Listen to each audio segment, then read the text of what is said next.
Welcome to another episode of the Federal Newswire Lunch Hour Podcast with your host, Andrew Langer.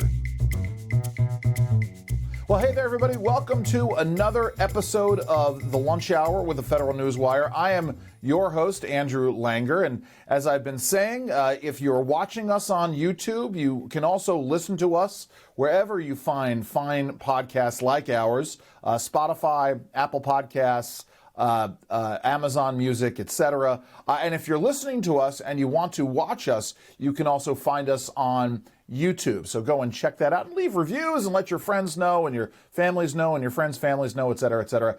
But I'm very excited to bring our guest on today. Her name is Shoshana Weissmann. She is the Director of Digital Media Communications and is a fellow with the R Street Institute. We were just, before we came on, talking about the fact that she's been in D.C. for 12 years, which I sort of can't wrap my head around, because that means that I've been in D.C. far too long, Shoshana. She's worked for Opportunity Lives. She's worked for the Weekly Standard. She worked for America Rising, PAC, when she started out. And she's on the board of the Conservation Coalition, a member of the Federalist Society's Regulatory Transparency Working Group. She's got a stuffed sloth. We're going to talk about her love of sloths and some of her outside interest as well. But Shoshana, let's start here. Because when I first met you, I was doing the regulatory work that I do outside of my broadcast work. You were really interested, even as a very early staff. I'm not going to say junior, I don't like that, but someone just starting out. You were fascinated by regulations early on. Where did that come from? Yeah, it's funny. I always remember us meeting together, and you took so much time to walk me through how it worked. And that was really the beginning of my interest. So shortly before, I'd found out that in Louisiana, you have to have a license to be a florist, and that the exam, I mean, like, it's ridiculous. It's the only state that has that.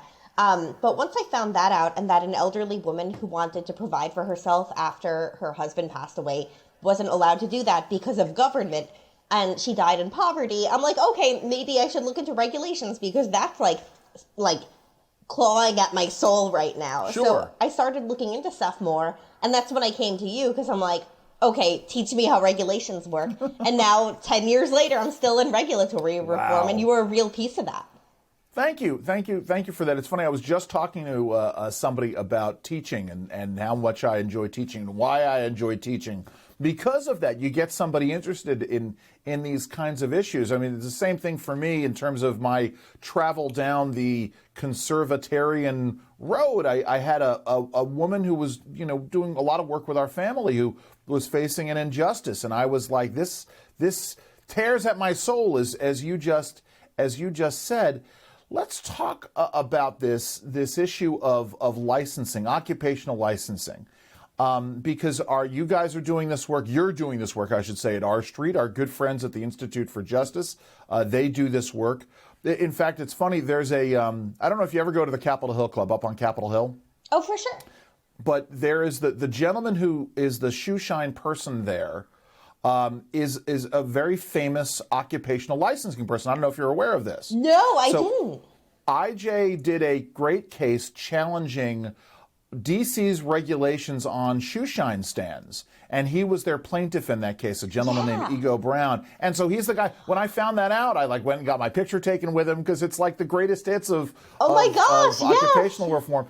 But so talk about how this is a problem nationwide and the work that you're doing on it. Oh my gosh, I didn't know that was Ego Brown. I definitely have to go and talk to him, because I've never 100%. Had to have my shoes shined before, so I never ended up talking to him. Oh my gosh, that's really cool. And that was before IJ was even IJ. But I remember I went to a talk at Reason where they talked about licensing reform, and it was Clark Neely, who's now VP at Cato. I remember just the passion he has, and he's just such a passionate guy about the work he does, which is something that I think is really good for his work, and it's why he's one of my favorite people. But he was the one who told me about the florist license. And to dig in further, so not only did you have to pass an exam, but the court struck down the floral arrangement requirement. You had to arrange flowers to the liking of other licensed florists, and the pass rate for that exam for florists in Louisiana was lower than the pass rate for the Louisiana bar exam. Wait. Yeah. Time out for a second.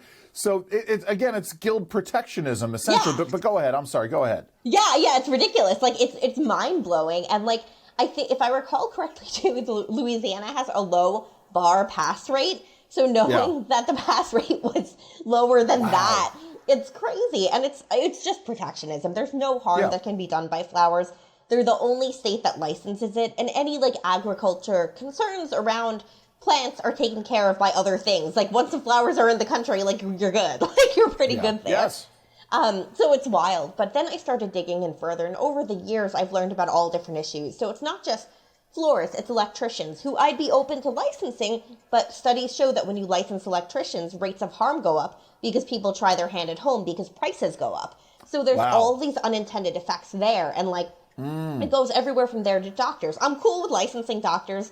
Maybe one day there will be private boards. I'm open, but right now I'm okay with licensing doctors. But they try to stop nurses from practicing on their own to be able to help people at a low level where needed. So, healthcare prices go up. Sometimes nurses try to stop pharmacists from doing more. There's all these tiers. People can't work across state lines. Immigrants can't work because their credentials don't transfer. Veterans can't work because the licensing boards, it doesn't matter if you have veteran experience. It's only if you follow their one, or sometimes two, if you're lucky, narrow pathways. Right. The idea, especially when we're talking about medicine, which is a huge issue of mine. I'm married to a physician, and so, but this issue of access, right? Because one of the things that I've always talked about, we have a real mistake in America that we've always focused on, not always, but in the last decade and a half, we focused on the wrong things. We focused on the insurance side of it. And as I'm fond of saying, you can insure everybody in America. I could give everybody in America Andrew Langer health insurance, and it wouldn't be worth the price of the paper it was printed on, because we don't have enough medical care to go around. We have to expand the definitions of things, and Agreed. We're not producing enough doctors. We don't have enough graduate programs for those doctors. We need more nurses, and we need to let the nurses do more, and we need to let physicians' assistants do more. And this is not me saying that we need to call the huge issue. You talk about semantics. The physicians' assistants now want to be called associate physicians, which I have a real problem with, because they're not. But the bottom line is they should be doing more. We need Definitely. we need to handle these things. But let's talk about the entrepreneurs and the folks who want to do for themselves. You talked about this woman, the floral arranger, who died in poverty. These occupational licensing harms the folks at the lowest end of the economic spectrum, don't they? Oh, yeah. I mean, even when you have expensive medical care, the price still, the problem still goes down to the poorest. When you're licensing the lower level professions, it's the people who want their first step up out of poverty, or their next step up to, go in a good direction and get them to do things they want to do. It's not, rich people can kind of get by. They're okay. Yes. I mean, they still deserve justice like everyone else, but it really does fall hardest on the poorest. So let's pulling back, we may come back to the medical issue because there's all sorts of things we could talk about there. But in terms of these other things, so one of my favorite issues, one of my favorite cases, I'm sure you're familiar with it, written about in Reason, case in Maryland where a woman was, she wanted to do equine massage. Are you familiar with this case? All right. So tell us a little bit about it. She wanted to do equine massage, but she couldn't figure out who to get licensed by. Yeah, you have to be licensed to massage horses. And I'm just like, come on. I don't know why this needs to be licensed. If your horse hurts after a massage, I don't know horses that well. I love them. They're really cute. Yes. I don't ride them. I pet them. But I don't know how to tell if a horse hurts. But if you own a horse, you probably know if the horse isn't feeling great. So if someone gives your horse a bad massage, you can go hire someone else to massage your horse. You massage your dog all the time. Goats, you can play with goats and give them a little massage if you want. Sure. But it's funny. It's because in her situation, right?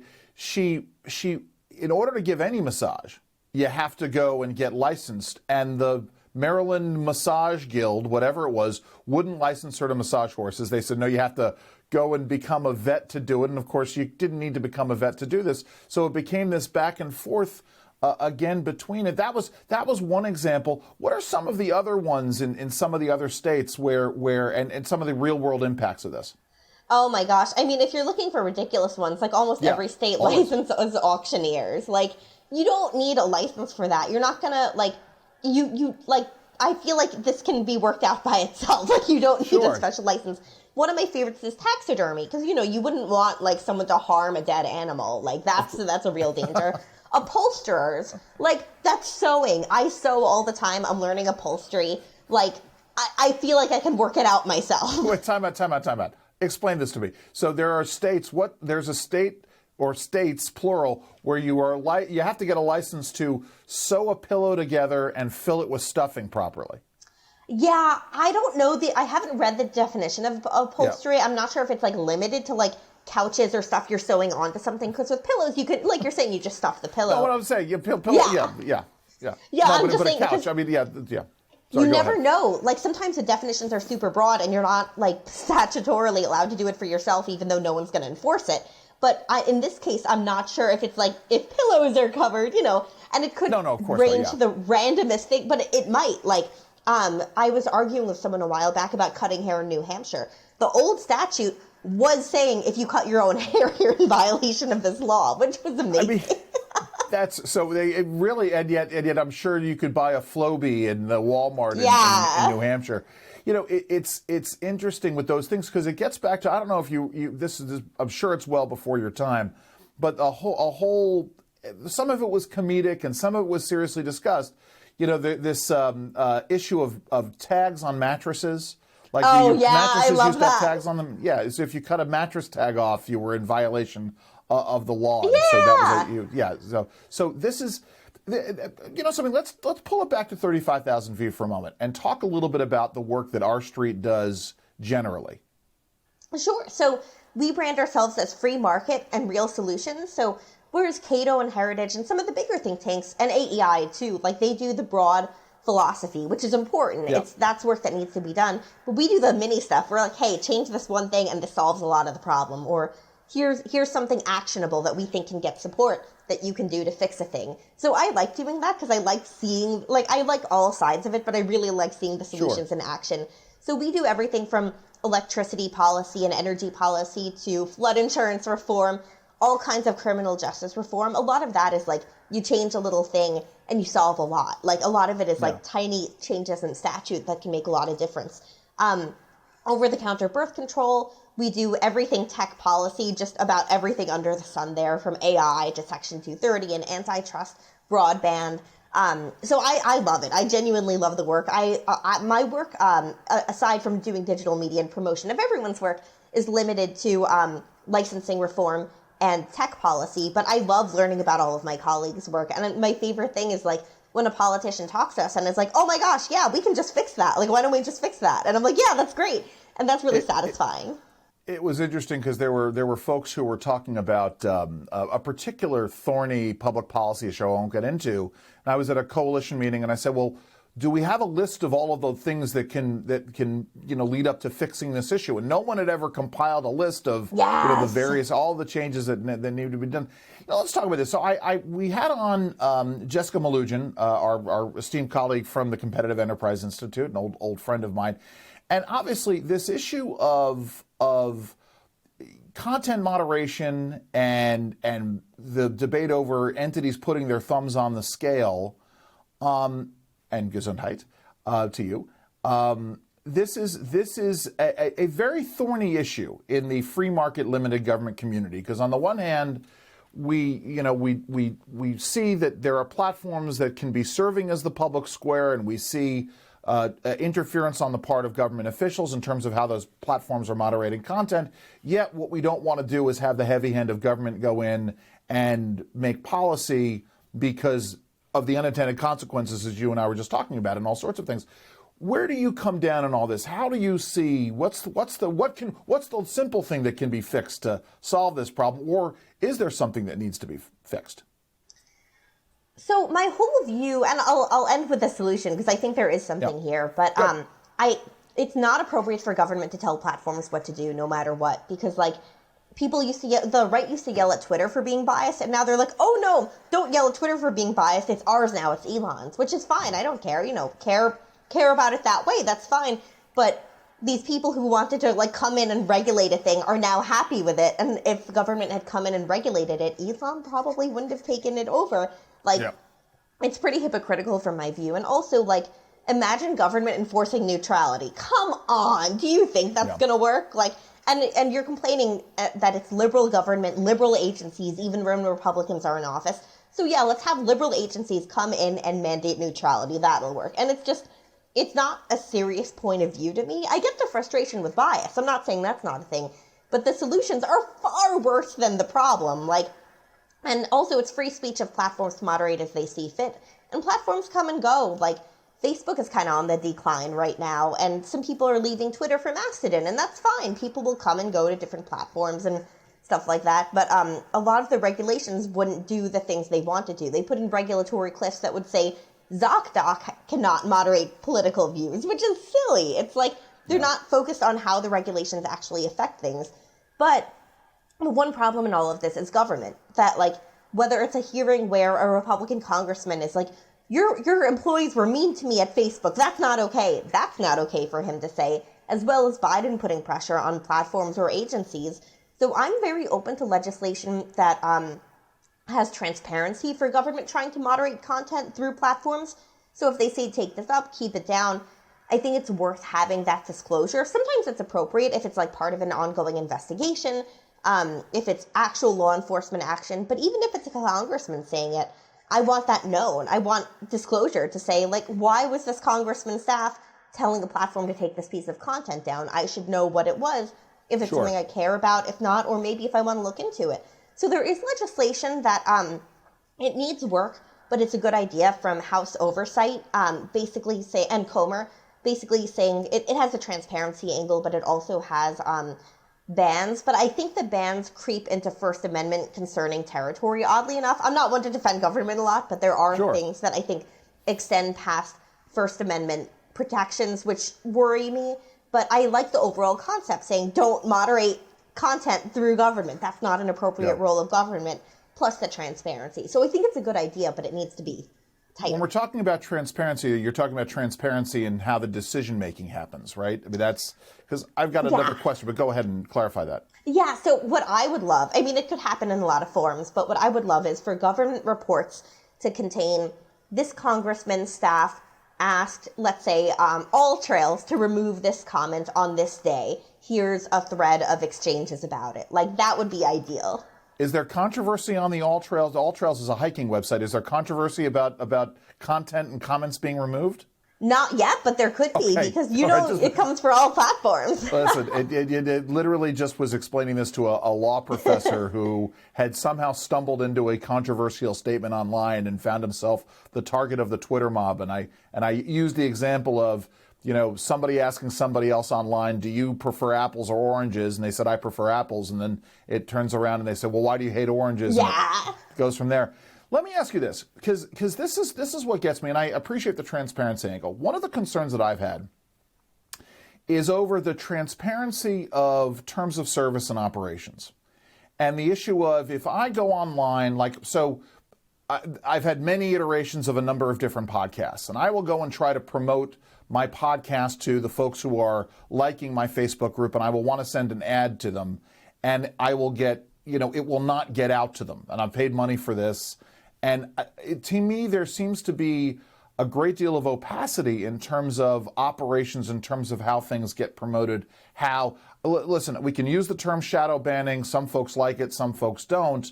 But the idea of the thumb being put on someone's content, how do we get at that issue, again, without undoing it? I hate the idea of opening this up to the FTC.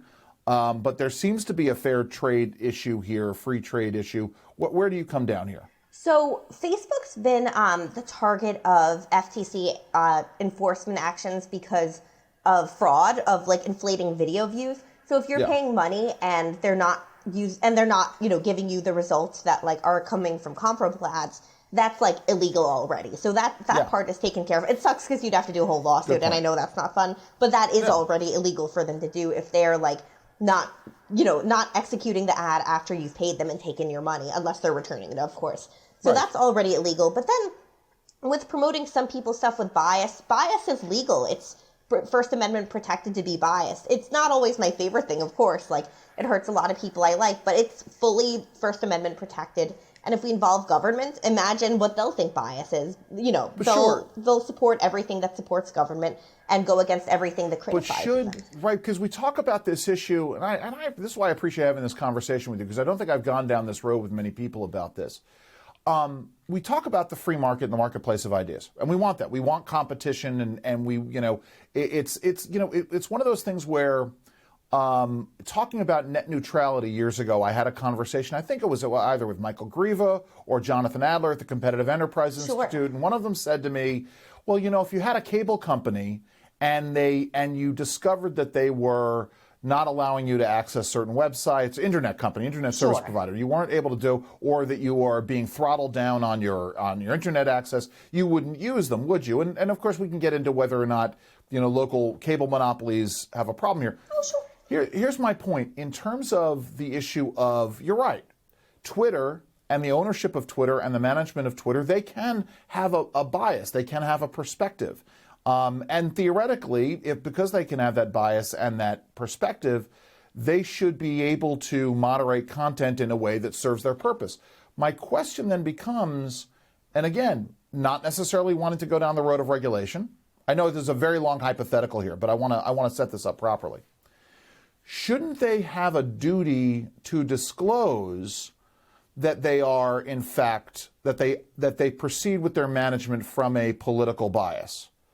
Right? You can't say that we are content neutral and that we're not biased, and then secretly turn around and say, well, yeah, we're going to put our thumb on the scale here. Should there be a duty, and how would we? I don't even know how we would go about enforcing that. But what should we do about this? Yeah, but like, what would that solve? You know what I mean? Like, if everyone already thinks they're biased, it doesn't solve a problem. You know? No, because you can go.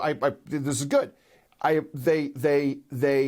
Because if they deny it, it's a sort of a gaslighting thing, and it prevents somebody. You could turn around and say, well, you get Mastodon or Parler or whatever alternatives, but why would you go there when this is a neutral platform? To me, that lack of disclosure, it inhibits the marketplace, because you don't really know that there is content moderation that is happening. All you can do is suspect, and if you're being gaslit and told that there isn't content moderation, then it distorts the marketplace, I guess is what I'm getting at here. But like you're already saying, everyone already sees it as left-leaning, which is, like, I think a problem for them as a business. Like, it's not a great thing to have, for the platforms themselves.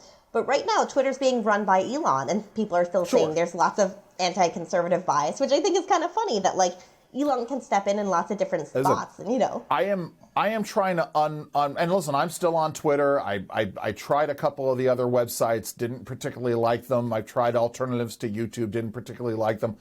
But, you know, one of the things that I'm trying to wrap my head around is somehow when I lock down my Twitter account, I get greater exposure to my followers who are already following me. Have you seen this? I've heard of it. I actually think it's a glitch. I might be wrong, but I genuinely think a glitch has happened, because he's been messing with Twitter a lot in some ways that I think are good, but in many that I think are actually just bad, like from a functionality standpoint. Like, my app doesn't work right anymore. Like, I think he went way too overzealous with cutting staff. I think he cut some essential staff and hasn't admitted it, which is his right. He can do what he wants. But I know what you're talking about, and I think that thing might be a glitch. I tried it. It was really weird. I mean, I've gone back to unlocking it because there are folks that I want to see getting exposure. But again, if I'm not getting the exposure for, I've got X number of followers, and if I'm getting Y number of impressions per tweet, and then I lock down my Twitter account, it's listen, I could go on for hours about the sort of the weird algorithmic things. I was talking to somebody the other day about the fact that right now with my Facebook feed, I get a post from my friend, I get a post from a group, I get a recommended post from some other group, and then I get an ad, and then I go back to a friend. So I'm like, I've been trying to regain that algorithm. Anyway, I'm sorry, we've gone down this road, but I wanted to ask you about this, and I will say this. Somebody else wanted me to ask you. So, where do you come down on this whole? I mean, I suspect I know where you come down, but where do you come down on the whole TikTok thing? Oh, I'm kind of nuanced here. I haven't fully made up my mind, because, like, there's First Amendment issues, surely with banning TikTok, like with any platform, but, like, from the foreign policy angle, I just don't know enough. Like, a lot of people think it's really bad, and I would just need to see evidence. I'm concerned about it. I don't use TikTok. I never have, because I'm like, this is a security risk. So there's that angle, but also, like, basically, I just don't have enough information to make a decision, but I am wary of them because, like, enough smart people seem to be concerned that there is security risk on all different sides of things. So I'm not sure, but if we had to ban it as a security risk, I'd be open, but I wouldn't want it to just be TikTok. I'd want it to be a set of practices, a set of, like, rules to see that your website cannot operate in the U.S. because it's a security risk. Like, it would have to be more than TikTok, because TikTok is not going to be the first or the last of these security risks, if that makes sense. Yeah, I know, and I appreciate that. I'll tell you one of the things that this is not a TikTok issue. I'm just going to lay it bare. One of the and I know, as again, I am a free market limited government guy, and I know the answer to this, and it bothers me nevertheless. So at some point in time over the last 18 months, Google. So I'm on Google. I have an Android phone. The Google Play Store created some kind of rule severely limiting how digital content is sold in apps. And one of the problems I have is I can now no longer buy books on Kindle through my Kindle app.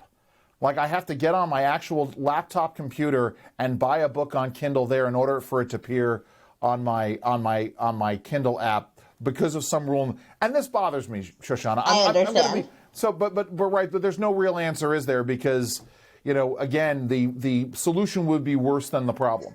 Exactly. Like, yeah, that's obnoxious. I haven't bought on my Kindle in a while. I've been doing it online just because I'm on my laptop way too much. Yep. But yeah, it's a pain. But like you're saying, the solution's worse than the problem. Like, we don't need the government micromanaging app stores. There's actually been a push to do that. And the funny thing is, the push has been led primarily by the maker of Fortnite, which was just, like, fined, like, millions of dollars by the FTC for tricking kids into buying stuff. So, like, there are no angels either on the other side. And, like, there, I get the frustrations with how some app stores work. I'm also sympathetic to the app stores, but any solution by government is going to be just so much worse and so micromanagey, like, I mean, it's like one of these things. I can download a sample of a book. And then, I've just now gotten into the habit now. In the recent years, I've gotten in the habit, because I have my phone with me all the time, and you never know. I've started reading more on Kindle. I just find it easier to do. Yeah, but it's a pain. It's very irksome to me.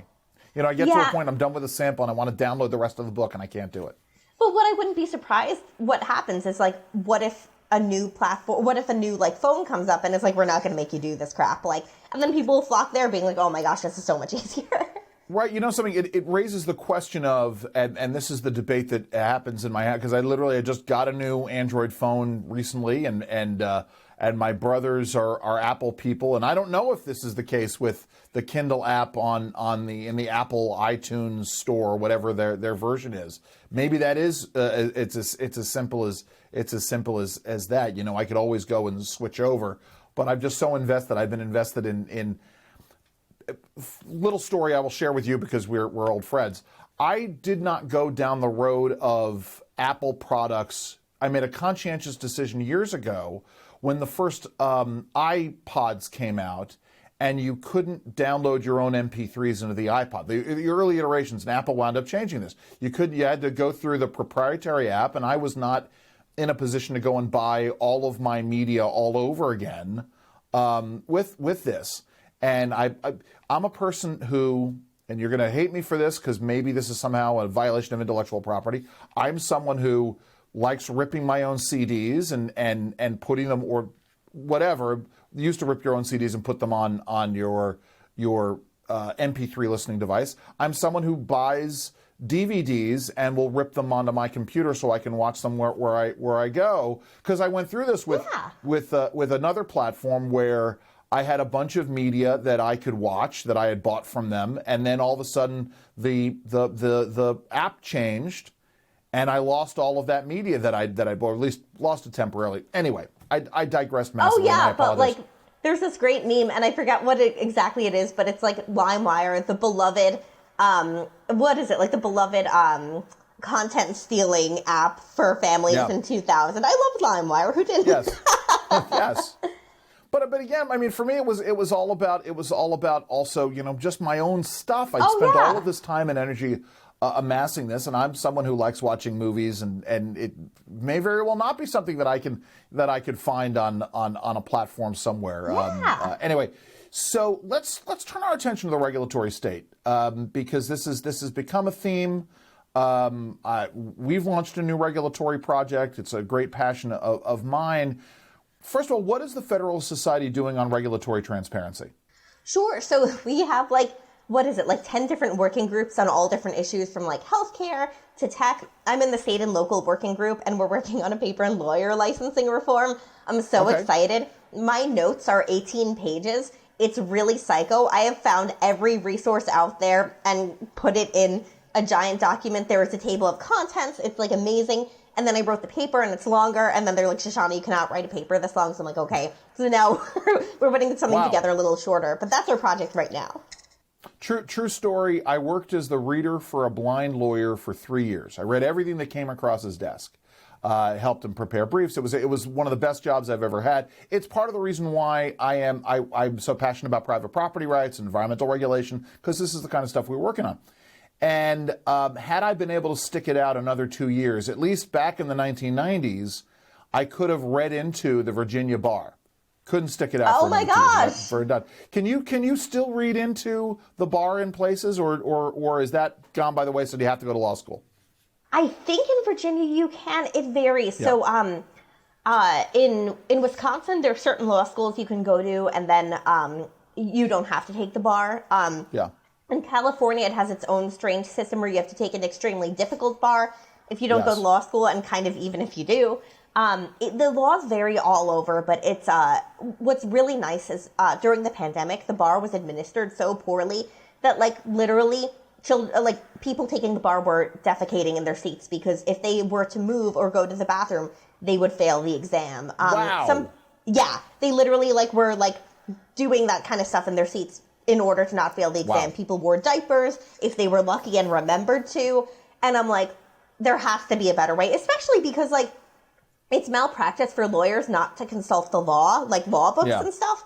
So you create an exam where they have to do malpractice to pass the exam, basically. Yeah. And then you penalize them if they have to go to the bathroom. That's insane. Yes. So after that, it was actually more the left that got really angry about it, which I love, because I'm like, yes, come to our side. Let's do licensing reform together. So there's a lot of energy around it. I've been working with Denver ISLES. It's an institute at Denver University that works a lot on law licensing reform and pilot projects and stuff. So I try to collaborate with them, try to talk to Supreme Court justices on the state level and be like, hey, let's do some reforms. Let's knock some stuff out here. Because unlike literally every other license, it's the only one that the courts regulate. So there's a lot to do here, but I think there's finally energy around it. That's really good. I mean, I'm just sort of sitting here thinking, and part of it gets at the issue of people who are doing sort of the boilerplate aspects. Not that there's anything boilerplate, but folks who might be, preparing wills, or the idea. It's funny because the idea of, in Maryland, for instance, anybody can run for judge of the orphans court, and the judge of the orphans court deals with trusts and estates and wills and things like that. It doesn't just deal with orphans, and yet, and there was someone who was an absolute idiot running for a local orphans court judge seat years ago when I was still living in Maryland. But it also raised the issue of the idea that you can be an idiot judging the work of lawyers, and yet we're not opening it up to anyway, we're not opening up the practice to more people. I know I ham-handled that, but it's the idea of being able to do these things that you shouldn't have to pay somebody $1,000 to do something that with a good piece of software and a smart mind can do for $100. That's the issue, right? Exactly. AI is really exciting about this too. They write contracts on lawsuits through OpenAI. I love playing around with it, and I had it write a class action lawsuit against the Pokemon master for detaining Pokemon, and it read so well and so funny. But this is incredible software that you can just write legal documents out of. Not all of them are correct, and it's going to take some time, but there is real use there, and you don't need a lawyer. Someone who's gone through law school for 3 years to do a lot of the things that only lawyers are allowed to do. Let's come back to the issue of medicine. Because so we're talking about different people doing, having physician's assistants doing more, having nurses do more. And the idea is, let me sort of explain for everybody real quick. So we have a gap, and it's a growing gap between the number of patients that we're serving in America and the number of physicians we have, or the number of people practicing medicine, right? Because it's not just physicians. It's osteopaths, it's nurses, it's physician's assistants, et cetera. And in order to increase it, especially in basic primary diagnostic care, we need to be producing more. But let's talk about two things. Maybe we'll tie them together. I don't know if you're working on the issue of certificates of need, but let's talk about that if you are. And then let's also talk about the issue of practicing medicine across state lines, because that's a huge issue, especially in serving underserved communities, rural communities. Anyway, talk about that. Oh, yeah. So certificate of need, it exists not only in medicine, but it's obviously the worst in medicine, both from moral perspective and also from just there's a lot of it. Basically, you need approval from your competitors and or the government in order to open new medicine things. So whether it's a hospital or, an MRI clinic, your economic competitors have to say, yeah, that's cool. Or the government has to say, yeah, we decide we need this. And often they're like, no, we don't need more medical care. Imagine anywhere in America saying, yeah, we don't need another MRI clinic or hospital. We're good. We're set. You don't get to create this. That's insane.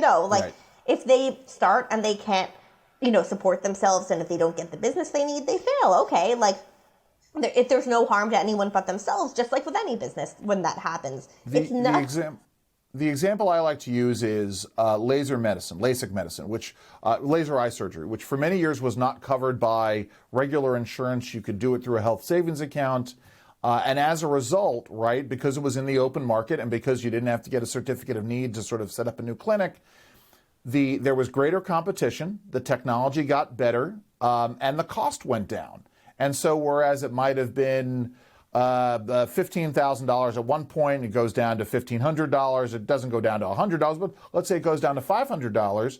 Not that you necessarily want to go to the least expensive option to deal with your eyes, but you could. But the technology and the safety gets better. This is what we're talking about, but applying it across the board to other kinds of medicine, isn't it?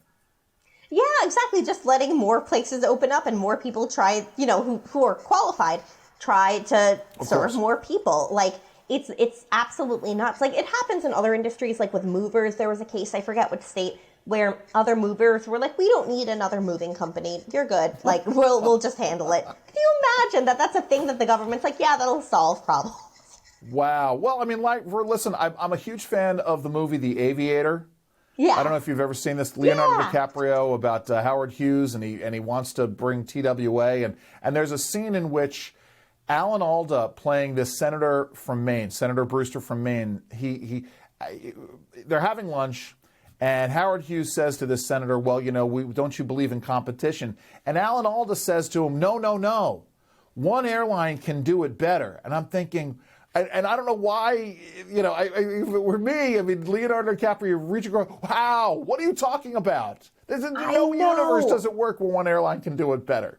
It's wild that there's so much energy around antitrust and these big monopolies, and there's multiple of them, so that's not how monopolies work. But then when it comes to medicine, they're fewer is better. Yeah. Yes. Oh, absolutely. Listen, again, sort of going down to the issue of the local cable monopoly that has, and yes, you have some places that are putting in fiber optics, and that seems to introduce something into it. We're wrapping our heads around how best to sort of deal with this. I think, the various 5G technologies are going to get at the issue of the local cable monopoly and internet. Let's turn our attention elsewhere. And as I was saying to you before we started, I conceived of this podcast called Outside Interests. I know my listeners and viewers are tired of me saying this, but for those of you just joining us, wanted to do this podcast called Outside Interest to talk to people in politics and policy about things that have nothing to do with politics and policy. We're going to go down a couple of different roads here, because I want to talk to you about hiking and the fact that you don't ride horses in mountains. We're going to talk about, but let's start with the Senator Shoshana mythos. You are Senator Shoshana on Twitter, the senator from East Virginia. How did this come about? And this is, you've been Senator Shoshana for a very long time on Twitter. Yeah, so when I was a kid, I was like 13, and that was when I got endometriosis, or like the gene kicked in or whatever. So Sure. I was sick all the time watching the news, and I decided, okay, I want to go into politics. And at the time, I thought I wanted to be a senator, so like all my handles had like senator in it and stuff like that. And no, but you finally, thankfully, you've got disabused of that notion that you don't want to run for public office. Very short into my time in DC, I'm like, this is a horrible job. I never want to do this. And I'm like, I'm done with that idea. But I like the alliteration. I'm like, I'll keep it. And now people on Twitter think I'm a senator. So when they ask what state, I say East Virginia, you know. And all right, this is the thing that amazes me. And this is emblematic of the problem in our culture today. Yeah. There are people who literally believe that you're a senator. Yep. And they chastise you. How can you be a senator? This the upper body of our legislature, the deliberative body, and yet you behave this way. How can you? I mean, talk about. I mean, are people are they? Listen, I don't want to say. Are they really that dumb? But are they? Yeah, really they that are. dumb? Yeah. I mean, one person who ran for Congress was like, sure, I was the senator, and I'm like, I don't know what to do. Wait, here. what? Yeah, there's someone who ran for Congress. This gets into the folks who listen, I'm going to say this. I got to be really clear about this. I love CPAC. I love ACU. I have very good friends there, and I've gone to. This year should have been my 20th CPAC, and it wasn't. Yeah. But you always get the people who are sort of walking around like there's a guy named Perry Johnson who's running for president. And it's oh my gosh, insane. And you get the folks, some guy running for governor of California or somebody running from senator from Virginia, and they're walking around and it's like, oh my God, you're just not going. But I can tell. So you actually had a member of someone running for Congress who thought that you were really a senator. Yeah, in fairness, so this one was a Democrat actually. Who thought I was running. I think they were in a 5-way primary, so thankfully, I don't think they won anything. I hope not. But yeah, it's really sad. I mean, like, you can Google it. Like, I don't mind if someone sees senator and it's like for a quick second, like, oh, I bet it's a state senator or something like that. Yes. But like, once they like look into, like, they should look into it before being like, how dare you? I'm calling Senate ethics. Oh my God. Okay, so let's move on to, you have a sloth named James Madisloth, or Stuff Sloth. You are fascinated by sloths. How did this come about? I mean, listen, I don't even know why I have to ask, but I want to hear your story about sloths. So who isn't fascinated by sloths? Yeah, they're great. I love them. When I was at America Rising PAC, my first job out of college, I'd worked all through high school and college, but this was my first real job, and I worked nuts hours and used a lot of GIFs. And when you're on the internet long enough, you'll just see a lot of sloths. Like, it just happens. And I wasn't crazy about them until I saw one give a woman a flower, and then I found out that, like, the flowers are, like, their favorite food, and they were giving their favorite food to a woman, and I'm, like, melting. I'm like, that's the cutest thing. And I like things, I think, biologically that look like babies, because I like pugs, I like sloths. I think it's a squishy face, so, like, it's the thing that triggers in women's heads that they need to have kids kind of thing, which I realize, but, like, I'm very attracted to those kinds of things. So pugs, sloths, sometimes other stuff up that alley, but I love the squishy, weird face. I love that. And have you, I know you do a lot of travel. Have you traveled to see them in the wild? Oh, have you had a sloth give you a flower? They're so cute. I've seen them with the flowers. I went to the Toucan Rescue Ranch in Costa Rica, and I got to, like, oh my gosh, they're so cute. I loved seeing them. And especially because there's only a few 3-fingered sloths in America. Most are 2-fingered. They survive a little easier. The 3-fingered are more delicate and only exist in Dallas. So getting to see the 3-fingered ones in Costa Rica, like, that was the highlight of my life, you know? That's awesome. So were you always, I'm just trying to get the story here, were you always interested in hiking, or is the hiking, is the outdoors thing fairly recent?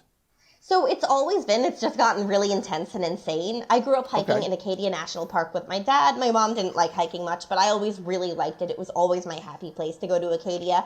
And then I'd never flown before because my dad was afraid of flying, and I worked nuts hours, so I just wasn't taking a lot of vacation time. Back in 2018, I had my first flight to a conference. I think it was for for SPN. in Salt Lake City, and those mountains, I just fell in love. Yeah. I'm like, oh my gosh, like they're still my favorite, and they're so beautiful, and I love Utah. I'm trying to get Jews to move there so I can have a bigger Jewish community there. It's called Utah. We're making it happen. And there you go. It's amazing. Oh my gosh. But after that, I was like, I need to go and do this everywhere. So I went 2 more times to Salt Lake, actually 3 more times to Salt Lake after that to like do all the hiking I wanted to do. And then it was Colorado and Wyoming and like Montana, and like I just love it so much. So I spend like 10 weeks a year hiking. It's the best. So and these are not just day hikes, these are overnight hikes as well. I mean, are you camping or are you just doing day hikes? Yeah, okay. With the fibromyalgia, like sleeping on a bed helps, and like I like having bathrooms and stuff. But I'll overnight where I have to, and like this past summer was my first time doing it solo, just camping in grizzly country by myself, and I felt so powerful. That was really cool. That's awesome. Have you done, and I correct me if I'm wrong, I seem to recall, now I'm going to sound like a talk show host being pre-briefed here. I seem to recall, so are you hiking Yosemite? Have you hiked Yosemite, or are you about to? This summer, I'm going to do Yosemite. I haven't done California yet, but I have 3 trips out there in the next 6 months. Wow. So you and I need to talk, because you talk about happy places. One of mine is Big Sur. The other one is Yosemite. I spent a lot of time hiking there growing up. Oh, I didn't know that. Yeah. So that's it's one of those things. It's funny. I'm going to get a little misty-eyed here. I am actually thrilled for you to see Yosemite for the first time. And it's the sights, it's the smells. I mean, and I don't mean that in a bad way. I mean, I'm getting misty-eyed. There is a smell to Yosemite that I can conjure up in my mind. Some of my happiest moments in all stages of my life, whether or not it's when I was a little kid, when I was a teenager, when I was a young adult, when I was an adult with my wife for the first time going to Yosemite, and then the first time I ever took my kids to Yosemite.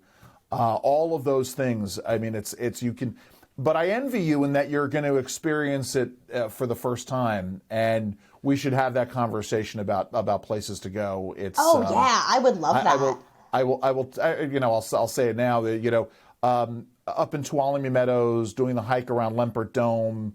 There are long hikes. There are short hikes. You are absolutely going to have a blast. And if you can get down to Big Sur, go down to Big Sur and do some hiking down there, because that's on the California coast south of Monterey. So it's all good. Well, Shoshana Weissmann, listen, I want to thank you so very much for joining us today. It's always a delight to chat with you. Oh my gosh, thank you so much for making time for me. And it's funny too, I was thinking recently about that time you taught me about regulations. And it's nice to talk with you so soon after. I'm like, you know what, that was a good moment, like that set me on a good path here. Well, you and I should have that conversation again, because there's all kinds of things that are going on. So thank you again for joining us.